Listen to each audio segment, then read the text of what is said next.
Kita sekarang masuk ke seorang sufi besar. Asalnya dari Balkh. Kalau di tulisannya Balkhi. Daerah Afghanistan. Dari sekitar awal abad 13. Jalaluddin Rumi ini lahirnya 1207 dan nanti meninggalnya tahun 1273. Sufi Jalaluddin Rumi ini terkenal tidak hanya di dunia Islam. Orang Barat juga banyak yang jatuh cinta sama Jalaluddin Rumi. Dulu tahun 2007, waktu PBB 2007 800 tahun peringatannya Rumi, itu UNESCO PBB mencanangkan tahun 2007 adalah tahun Jalaluddin Rumi.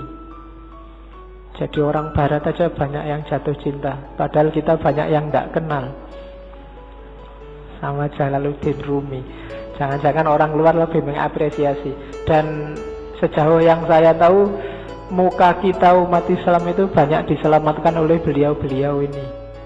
Stigma-stigma negatif Islam yang teroris, Islam yang ngamuan, itu menjawabnya mudah karena ada orang-orang seperti Jalaluddin Rumi ini.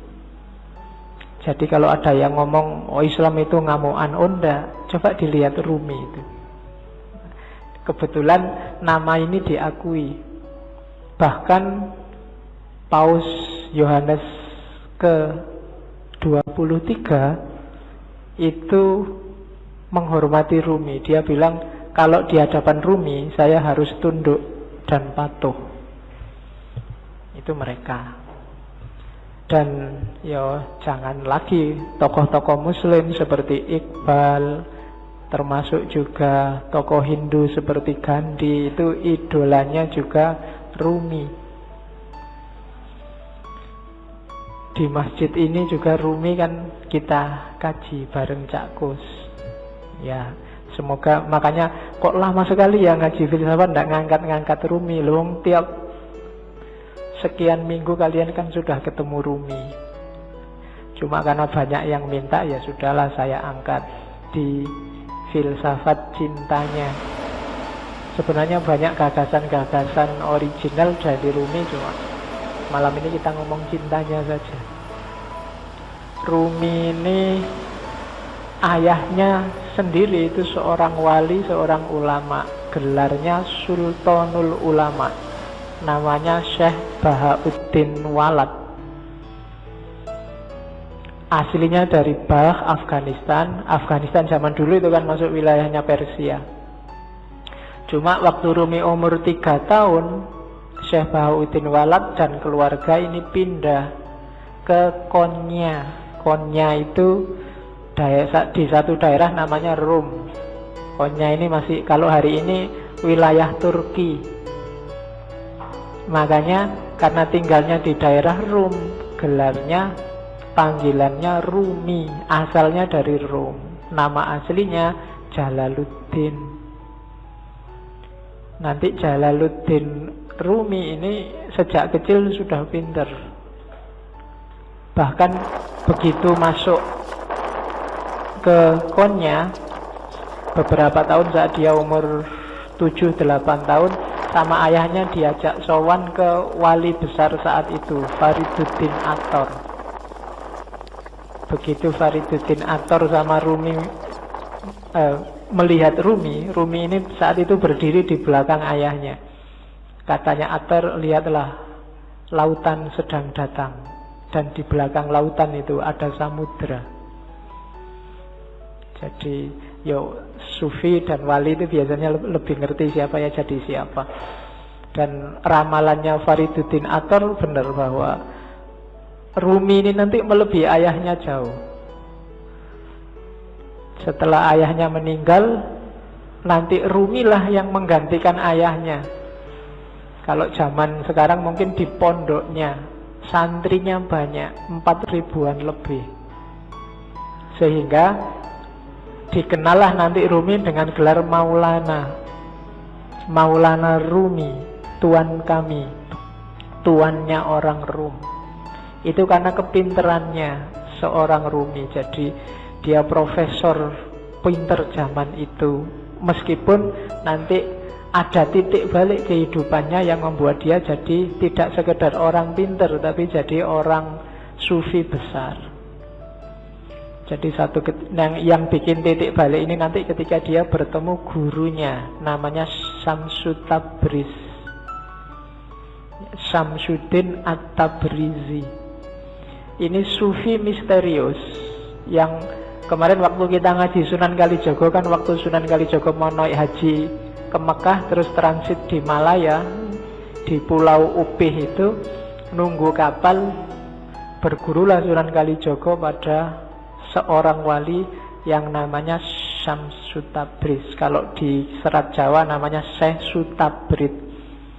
Syekh Sutabrid ini dimungkinkan ya wali pengembara Syamsu Tabriz ini, meskipun ada beberapa kritik termasuk ndak sinkron tahunnya, tapi bisa jadi juga. Ketika gurunya ini pergi, itu Rumi mengalami semacam depresi, semacam stres, ditinggal orang yang paling disayangi. Mulai keluar bakat sastranya, syair-syairnya lahir. Termasuk nanti setelah ditinggal gurunya ini lahirlah tarian paling terkenal yang kita lihat mungkin di masjid ini kemarin waktu burdan kan juga ada. Orang barat menyebutnya whirling dervish, sufi berputar, yang gambarnya orang muter-muter cepat sekali itu. Jadi itu sebenarnya waktu Rumi sumpek, suatu ketika dia ke tempatnya seorang muridnya namanya Salahuddin.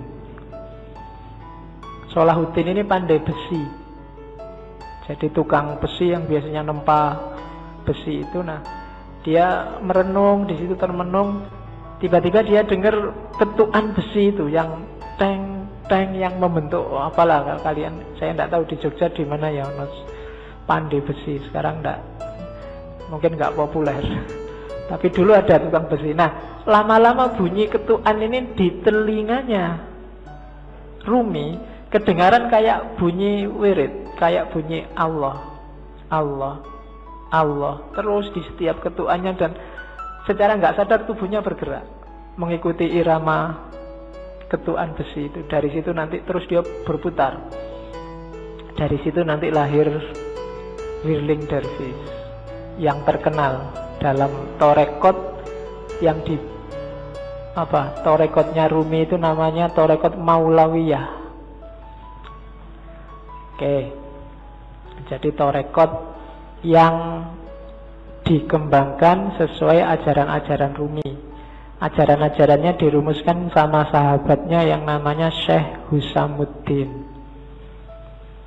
Kalau Rumi dia nulis beberapa kitab besar yang populer, yang kita ngaji di sini sama Cak Kus itu Rubaiyat. Rubaiyat itu 1600 bait syair. Nanti kitab yang dia tulis paling terkenal lagi Diwanu Syamsu Tabriz. Ini pujian-pujian syair tentang gurunya Syamsu Tabriz. Tentang gurunya juga dia tidak cuma nulis diwan, tapi nulis Maqalatus Syamsu Tabriz. Dia juga nulis maktubat. Yang paling terkenal dari Rumi secara internasional juga adalah Masnawi. Masnawi ini bagi beberapa tokoh disebut Qurannya Persia, karena ditulis awal pakai bahasa Persia. 25.000 bait syair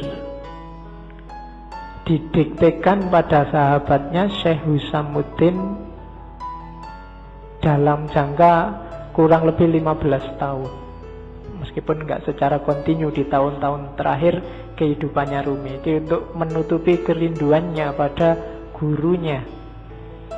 Syekh Husamuddin ini sahabatnya yang bertugas mencatat syair-syairnya Rumi. Jangan salah, Rumi itu kalau bersair nggak pakai mikir, nggak pakai nulis. Namanya bil bidah. Jadi kayak orang ngomong tiba-tiba keluarnya syair aja. Jadi dia nggak pakai, kayak kalian kan bikin puisi sak garis keliru dicoret, dihapus, ganti lagi. Kurang indah dihapus. Enggak, kalau Rumi namanya bil bidah, secara langsung. Badihi itu kan langsung. Jadi begitu dia ekstase, dia ngomong dan muridnya mencatat. Dari situ lahirlah Masnawi yang 25.000 bait syair. Dan syairnya itu, kalau Masnawi coba sekali-sekali dibaca. Saya tahu teman-teman akrab enggak ya dengan warisan-warisan semacam ini. Saya dulu zaman mahasiswa sukanya yang terjemahannya Nicholson itu. Nicholson aja menerjemahnya panjang, hampir 25 tahun. Menerjemah karyanya Rumi mulai 1925 sampai 1950. Orientalis itu mau sekian puluh tahun menggeluti karya umat Islam. Jangan dibandingkan sama kita. Ya, nanti kita malu. Kita kan bisanya cuma marah-marahin orientalis. Padahal kita tidak mau setekun orientalis untuk belajar Islam. Itu kelebihan kita hari ini. Iya, kita kan senengannya nesu. Kalau ada yang nggak cocok dikit marah-marah. Kemarin saya waktu di Jakarta ada wartawan yang tanya, Pak Faiz, ngaji filsafat itu kitabnya apa? Tidak ada kitabnya. Lah kok tidak ada kitabnya? Ya memang tidak ada. Lah terus pakai apa? Tak bilangin kitabnya itu kitab cahaya. Kan kitabnya cahaya atau kita? Iya. Jadi terus yang datang itu siapa aja kan? Biasa tak pakai guyon itu kan. Yang datang ke sini itu semuanya bercahaya. Karena senengannya pegang HP, dipegang, wajahnya bercahaya semua. Ada yang tanya gitu. Ya kemarin saya waktu sama Pak Said Akil itu kan, terus gimana ya Pak solusinya, ada hoax, ada berita palsu, itu kan di panel sama banyak tokoh yang lain. Solusinya banyak tapi ya masih sumpek aja. Akhirnya terakhir, kata-kata terakhir Pak Faiz gimana kalau kita berdoa saja. Doa kita itu selama ini kurang. Kita kan biasanya doanya Rabbana atina fid dunya hasanah wa fil akhirati hasanah. Sekarang dunianya tambah satu lagi, dunia maya. Itu kan kita kan bingung hari ini gara-gara dunia maya. Jadi gimana Pak Yai Said kalau doanya sekarang kita tambah ya, Rabbana atina fid dunya hasanah wa fid dunya maya hasanah wa fil akhirati hasanah. Ya, wong Jakarta bingung iki ayo opo. Oke, terus. Jadi Rumi seperti itulah sosoknya. Kalau dari sisi fikih, Rumi ini Hanafiyah, bukan Syafi'iyah. Kalau dari sisi kalam, Rumi ini Maturidi, Sunni jelas. Jadi di antara sufi besar, kebanggaannya orang Sunni itu Jalaluddin Rumi.